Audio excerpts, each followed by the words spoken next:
Dhaka racecourse, ওইখানে জামাতে ইসলামী সভা করছে, যেখানে 7ই মার্চে শেখ মুজিব সোহরাওয়ার্দীর বডিগার্ড ভাষণ দিছিল। ওইটা কিন্তু তাহলে একটা নিছক সমাবেশ থাকে না, এইটা একটা রূপক অর্থে পুনর্দখল হয়ে যায়, নীরব পুনর্দখল, সাইলেন্ট রিক্লেমেশন হয়ে যায় জামাতের পক্ষ থেকে। তো সেই 7ই মার্চে যে শেখ মুজিব ওইখানে ভাষণ দিছিল, ওই দিন শেখ মুজিব কেবল একজন নেতা ছিল না, সে ছিল একটা জনরায়ের প্রতীক। বাঙালি মুসলমান নিজেদের প্রয়োজনে ভোট দিয়া তারে মুজিব বানাইছিল, নেতা বানাইছিল। এভাবেই কিন্তু নেতা বানায়, নেতা তৈরি হয় না, নেতা বানায়, জনগণ বানায়। যদি মৌলানা ভাসানী 70-এর নির্বাচনে অংশ নিতেন তাহলে ইতিহাস হয়তো অন্যরকম হইতো, মুজিবের জায়গায় রেস কোর্সে দাঁড়াইতেন ভাসানী। জামাতের আমির, আমার অত্যন্ত পছন্দের বড় ভাই, তিনি 2বার বক্তৃতা দিতে গিয়ে কোলাপস করে পড়ে গেছে। এইটা কি একটা রাজনৈতিক দলের নেতার জন্য কাম্য একটা বিষয়, কাম্য ঘটনা? এর ফলে কি জামাত আগাইলো না পিছাইলো? জামাতের কি দুর্নাম হবে? ওনার কি নেতৃত্বের সামর্থ্য নিয়ে প্রশ্ন উঠবে? না, এতে ওনার জনপ্রিয়তা বাড়বে। হিসাব করে দেখেন কারণটা কি, এতে একটা আবেগের সংহতি তৈরি হয়। নেতা যদি হঠাৎ অসুস্থ হয়ে পড়ে, জনগণ তাকে রক্ত মাংসের মানুষ হিসেবে দেখতে শুরু করে এবং একটা সহানুভূতির ঢেউ তৈরি হয়। মানুষ মনে করেন তো দেশের জন্য এরকম করছেন, এই অনুভূতি কাজ করে। এইভাবে কোলাপস করলে তাকে একজন ত্যাগী যোদ্ধা হিসেবে তুলে ধরে। দেখো দেখো দেশের জন্য কতটা কষ্ট করতেছেন, এই বার্তা ছড়ায় পড়ে। পলিটিক্সে সবাই কথা বলে, কিন্তু সবাই কথা বলার মতো থাকে না।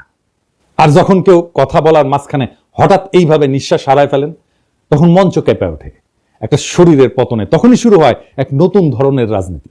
না, আমরা বীরত্বের কথা বলতেছি না, বলতেছি ভাঙনের মধ্যে দিয়ে উত্থানের কথা। যখন নেতা কোলাপস করেন, তখন তিনি কেবল মাটিতে পড়েন না, তিনি পড়ে যান মানুষের হৃদয়ের গভীরে। শফিক ভাই এইভাবেই হৃদয়ের গভীরে পড়ছেন। যেটা ঘটছে আমরা দেখছি, একটা জনসভা, লক্ষ লক্ষ মানুষের ভিড়, নেতা কথা বলতেছেন, সরাসরি আগুন জরা ভাষণ, হঠাৎ থেমে গেলেন, নিঃশ্বাসের শব্দ বেড়ে যায়, 1 পা 2 পা করে, তারপরে ধপাস করে পড়ে গেলেন মঞ্চে। অনেকে চিৎকার করে উঠছেন, কিন্তু তিনি কি সত্যি পড়ে গেছেন নাকি ঠিক তখনই তিনি মানুষের হৃদয়ে উত্থান করেন? আমি কয়েকটা আন্তর্জাতিক ঘটনার কথা বলি। রবার্ট এফ কেনেডি ভাষণ শেষে গুলিবিদ্ধ হয়ে মঞ্চে পড়ে যান। কোন রাজনৈতিক প্রতীক কখনো এত রক্তে জন্ম নেয়নি। তার জন্য পোস্টার ছাপা হয়, এতেই উনার জনপ্রিয়তা আকাশচুম্বী হয়ে যায়। রাজনীতি মানে কিন্তু পারফেকশন না। মানুষ চায় একজন তার মতো একজন মানুষ, তার মতো একজন ভাঙা নেতা, যে তার মতো কষ্ট পায়, যে তার মতো কাঁদে, যে তার মতোই ভালনারেবল। এটাই হিরোইক সাফারিং এফেক্ট। নেতা যদি ভোগে, জনগণ তাকে ভালোবাসে। ফরাসি চিন্তাবিদ জালুক ন্যান্সি উনি বলছিলেন, যে শরীর কষ্ট করে সেই সত্য বয়ে আনে। আর জর্জিও আগাম্বেন উনি বলছিলেন, the moment the sovereign body collapses, the political soul rises. তাহলে প্রশ্ন দাঁড়ায়, নেতা যখন পড়ে যায় তখন কি উঠে আসে? উঠে আসে ক্ষমতার নতুন ভাষা। ভাঙন থেকে উঠে আসে এক নতুন প্রতীক, যেখানে নেতা আর কেবল মানুষ না, তিনি হয়ে ওঠেন সিনেমার মতো সাহসের স্থাপত্য, বীরত্বের প্রতীক, আস্থার জায়গা, ভরসার জায়গা, এবং মানুষ কানেক্ট করতে পারে তার সাথে। নেতৃত্ব সবসময় ভাষণের মধ্যে থাকে না, এইভাবে পতনের মধ্যেও থাকে। তাই এটা সিম্বলিক ব্রেকডাউন। ফরাসি দার্শনিক রোলা বার্ট বলছিলেন যে মৃত্যুর কাছাকাছি যাওয়ার প্রত্যেকটা মুহূর্ত একটা রাজনৈতিক পুনর্জন্মের আভাস দেয়। নেতা যখন কোলাপস করে, তখন মানুষ বোঝে এই লোক নিজের চেয়েও বড় কিছুতে বিশ্বাস করে। আর এখানেই আসে এক গভীর থিওরি, যেটা আগে বলছি, হিরোইক সাফারিং এফেক্ট। নেতা যখন কষ্টে পড়ে, তার প্রতি সহানুভূতি বাড়ে, আর সহানুভূতির সাথে আসে বিশ্বাস। বিশ্বাস থেকে তৈরি হয় কারিশমা। জার্মান সমাজবিজ্ঞানী ম্যাক্স ওয়েবার বলছিলেন, কারিশমা হচ্ছে এক ধরনের ঐশ্বরিক বা অতিপ্রাকৃত বৈধতা, যা দুর্দিনে প্রকাশ পায়। নেতার শরীর যখন হার মানে, মন তখন কথা বলে, আর মনই তখন জনগণের সাথে একাত্ম হয়ে যায়। সুতরাং নেতা যখন তার ভাষণের মঞ্চে পইরা যান, তখন আমরা যদি দুঃখ করি, তাহলে কিন্তু আমরা ঘটনাটা বুঝি না। আর যদি ভাবি উনি দুর্বল হয়ে পড়ছেন, তাও ভুল। কারণ নেতা আসলে তখনই সবচেয়ে শক্তিশালী হয়ে ওঠেন, তখন তার শরীর চিত হয়ে পড়ে থাকে আর জনগণের মন তার দিকে ঝুঁকে পড়ে।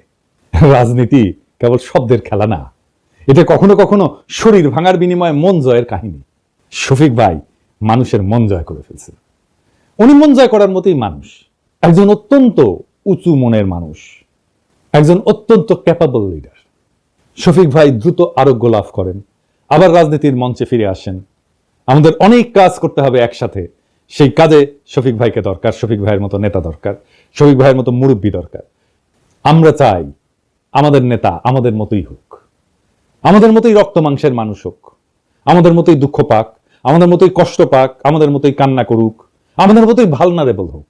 আমাদের রাজনীতিতে সেই রকম নেতা সবাই হয়ে ওঠেন। আমরা সেই কামনা করলাম, সেই নেতারাই আগামীর বাংলাদেশ নির্মাণ করতে পারবে। তার মানে রেসকোর্স ময়দানের প্রতিটি জমায়েত, প্রত্যেকটা উচ্চারিত শব্দ 71 সালের এক নীরব হিসাব, 71 সালের একটা হিসাব নিকাশকে কিন্তু ছুঁয়ে যায়। এই জায়গাটা কেবল জয় বাংলার না, বরং বাংলাদেশি আত্মপরিচয়েরও প্রতীক। কিন্তু 1976 সালে 7ই মার্চে ওইখানে জামায়াতের সমর্থকরা পাকিস্তান জিন্দাবাদ স্লোগান দিয়েছিল, কনফেডারেশনের দাবি তুলেছিল। তখনও কিন্তু জামাত আনুষ্ঠানিকভাবে দল হিসেবে আত্মপ্রকাশ করেনি বাংলাদেশে। এই ঘটনার ভিতরে নিহিত আছে বাংলাদেশপন্থী নাগরিকের জন্য কিছুটা হলে বেদনার, এমনকি অপরাধ বোধের কারণ কিন্তু আছে। কিন্তু কাকে দোষ দিবেন? এই আত্মধ্বংসী বাস্তবতার জন্য দায়ী শেখ মুজিব নিজে এবং তার কন্যা শেখ হাসিনা। কারণ তারা জনগণের ভোটের পরিবর্তে ভরসা করছে ইন্ডিয়ার উপরে, এবং কলকাতার চিন্তকদের ইন্টেলিজেন্সিয়ার মাধ্যমে বাঙালি জাতীয়তাবাদকে আমদানি করে আমাদের উপরে চেপে দিছে কলোনিয়াল তালুকদারির উত্তরাধিকার হিসাবে, যার ফলাফল বাংলাদেশের মুসলমানরা তাদের প্রত্যাখ্যান করছে। সত্যি কথা বলতে, যদি আওয়ামী লীগ 1975-এর পর গণতান্ত্রিক ধারা ফিরে আসতো, আর কলকাতার ইন্টেলিজেন্সিয়ার পরামর্শে বাঙালি জাতীয়তাবাদ চাপাই না দিয়া বাংলাদেশি চেতনাকে বিশ্বাস করত, যদি তারা জিয়ার তুলনায় আরো গণতান্ত্রিক হওয়ার দিশা বেছে নিত, তাহলে আজ তাদের এমনভাবে উৎখাত হইতে হইতো না। তাই আজ যারা বাঙালি জাতীয়তাবাদের পতাকার নিচে বুক চাপড়ে কাটতেছেন, তাদের অনেকেই শেখ হাসিনার ওই ভারত ঘেঁষা রাজনীতির বিরুদ্ধে আপত্তি করেন নাই, কিন্তু বরং নিজেদের ভিতরের ইসলাম বিদ্বেষ থেকে জামাতকে গালি দিচ্ছেন, জিন্নাকে গালি দিচ্ছেন, বাঙালি জাতীয়তাবাদকে ধর্ম বিদ্বেষের হাতিয়ার বানাইছিলেন।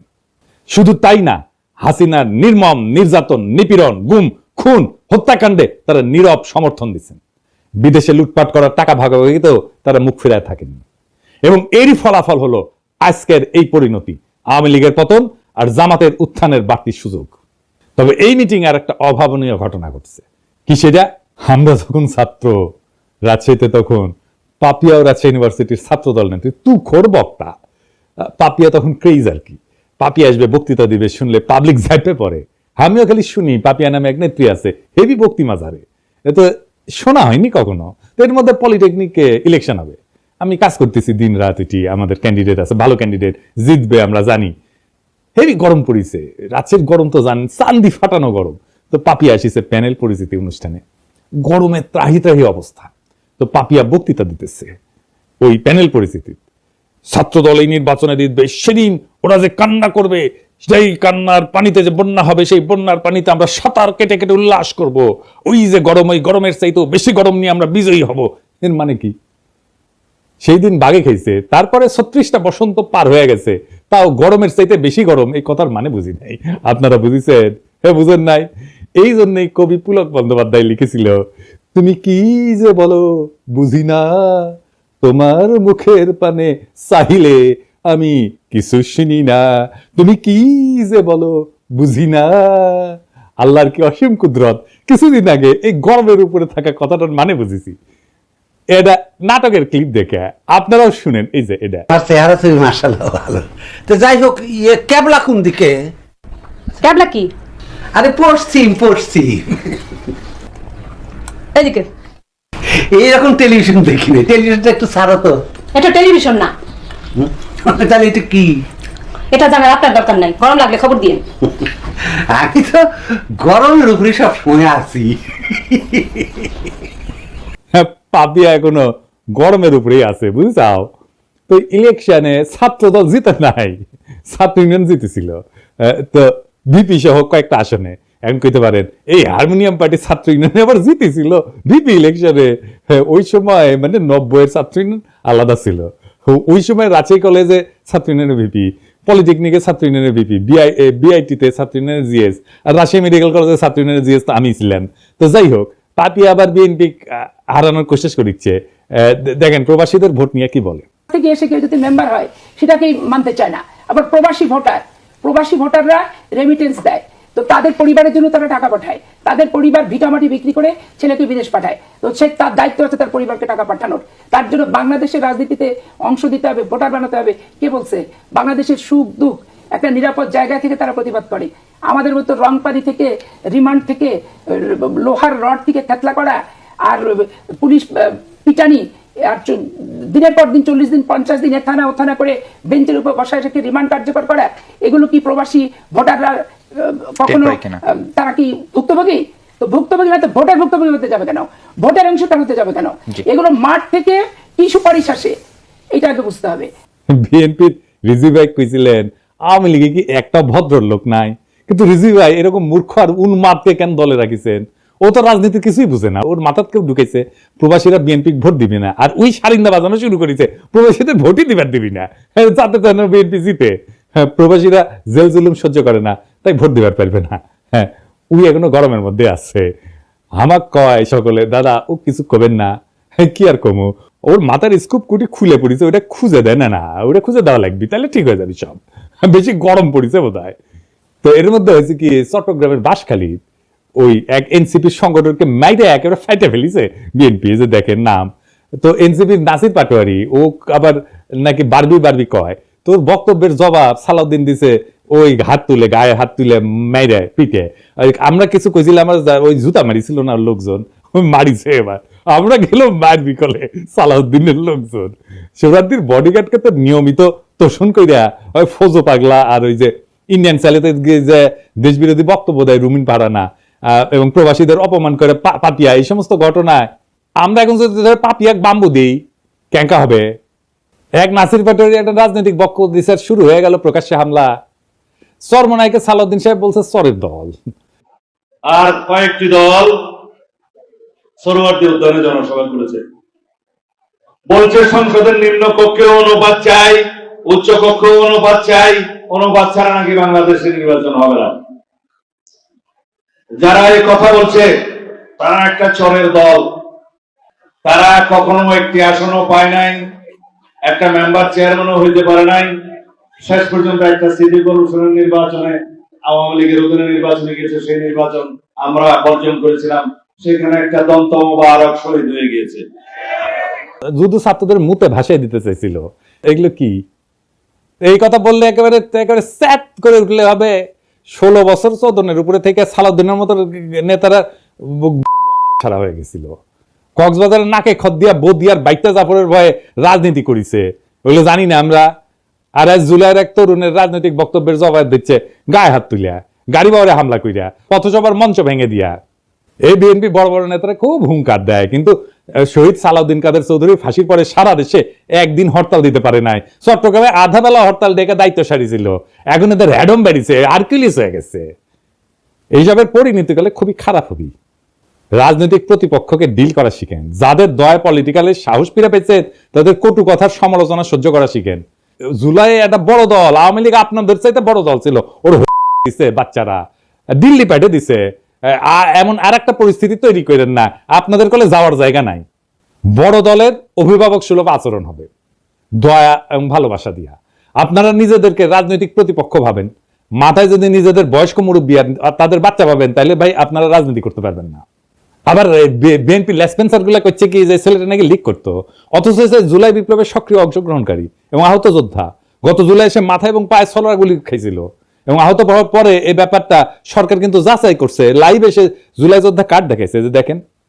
ইতিমধ্যে একটা খবর আমরা পেলাম যে বাঁশখালী, চট্টগ্রামের বাঁশখালীতে আমাদের একজন সংগঠক এবং আমাদের নেতা একই সাথে গত জুলাই সে আহত, গুলিবিদ্ধ, তার পায়ে এবং মাথায় ছড়া গুলি সেটা সেই মানে আহত সে, এবং সে এনলিস্টেড আহত, যেটা মানে সরকার কর্তৃক যেটা জুলাই যোদ্ধা কার্ড দেওয়া হয় আর কি আহতদের জন্য। এরপরেও যদি তাকে মারা জায়েজ করার জন্য লিগার বানাইতে চান, তাহলে আর কিছু বলার নাই। হ্যাঁ, আওয়ামী লীগের সাথে যে আচরণ করেছিলাম আমরা, আপনাদের সাথে সেটা শুরু করব, এবং এটা করলে আপনাদের চটি বাটি গোল হয়ে যাবে, কয়ে দিলাম আগে থেকেই। আবার দেখেন বিএনপির এক যুব নেতা স্লোগান দিচ্ছে, তুমি কে আমি কে বাঙালি বাঙালি। শুনুন, তুমি কে আমি কে, সে কে সে কে, তুমি কে আমি কে, সে কে সে কে। বিএনপির আদর্শ হইতেছে বাংলাদেশী জাতীয়তাবাদ। বাঙালি জাতীয়তাবাদকে পরাজিত করে বাংলাদেশী জাতীয়তাবাদের প্রবক্তা ছিলেন শহীদ জিয়া, এবং এটা শহীদ জিয়ার অরিজিনাল আইডিয়া, কেউ কয়া দেয়নি। শহীদ জিয়ার রাজনীতিকে এরা কম্পোর্ট দিয়ে দিল, এরা বিএনপিকে আওয়ামী লীগ বানায় ফেলতেছে। সাব্বাস বাঘের বাচ্চা, ওই ভাবিচ্ছে যে এই করে লীগের ভোটগুলো টানবি, কিন্তু ওর যে নিজের ভোটগুলো জয় বাংলা হয়ে যাবে সেই খবর আর নাই। তো এই নয়ন সম্পর্কে শোনা যায় নাকি প্রচুর চাঁদাবাজি করেছে, জানি না। নয়ন, তুমি কিছু মাইন্ড করো না, শুনিচ্ছি আর কি, সত্য মিথ্যা জানি না।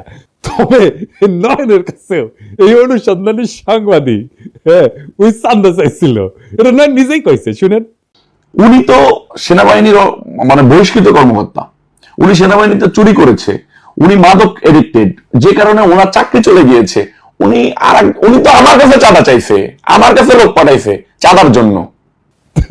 ভাই নয়ন, তুমি অনেক গুরু মানো, তুমি অনেক গুরু মানো। তোমার কাছে চান্দা, তোমার কাছে যদি চান্দা চায় তাহলে কি অবস্থা চিন্তা করো।